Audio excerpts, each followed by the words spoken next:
Voting is still underway in Virginia, New Jersey, California, New York, and elsewhere, where the outcomes could have national implications.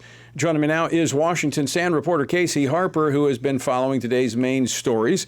Casey, what are the key highlights so far from today's elections?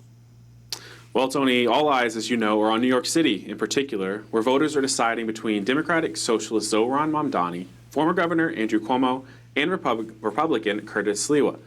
Now, 34-year-old Mamdani, a young guy, he could become the city's first Muslim mayor, first of Indian descent, and maybe the first to support policies that critics say threaten capitalism, private property, and the constitutional guarantee of a Republican government. Now, on the West Coast in California, voters are weighing a Democratic-backed congressional redistricting map. And this is a big one because this map could actually flip up to 5 House seats from Republican to Democrat.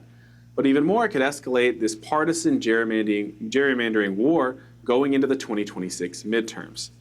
Meanwhile, Senate Democrats voted today once again against opening the government. Senate Majority Leader John Thune had this to say after the failed vote.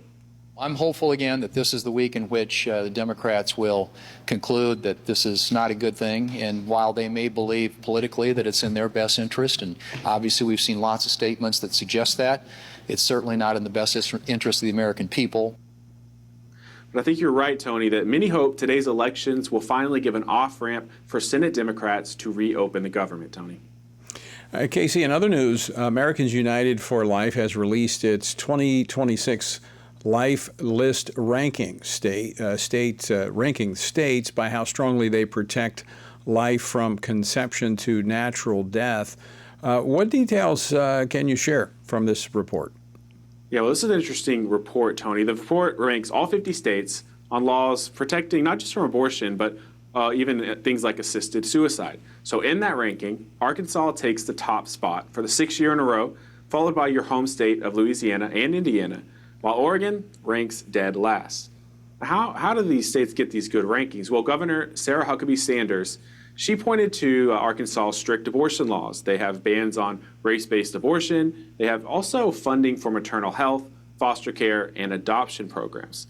But pro-life leaders, Tony, say the focus has to go beyond abortion. We have to protect life at every stage, not just the unborn, but also the elderly and the terminally ill. I think that's absolutely right.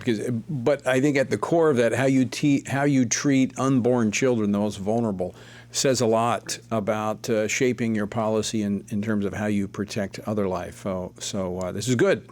I'm certainly not surprised, Casey, that Louisiana is at the top of the list. We are a pro-life state and getting more pro-life. Let's turn to another issue, important religious freedom issues. Yesterday on our program, we mentioned that President Trump placed Nigeria back on the U.S. countries of particular concern list, citing the atrocities toward Christians. Now, some Muslim clerics in that country are calling on Nigeria's government to cut ties with the U.S. What's the latest on this situation?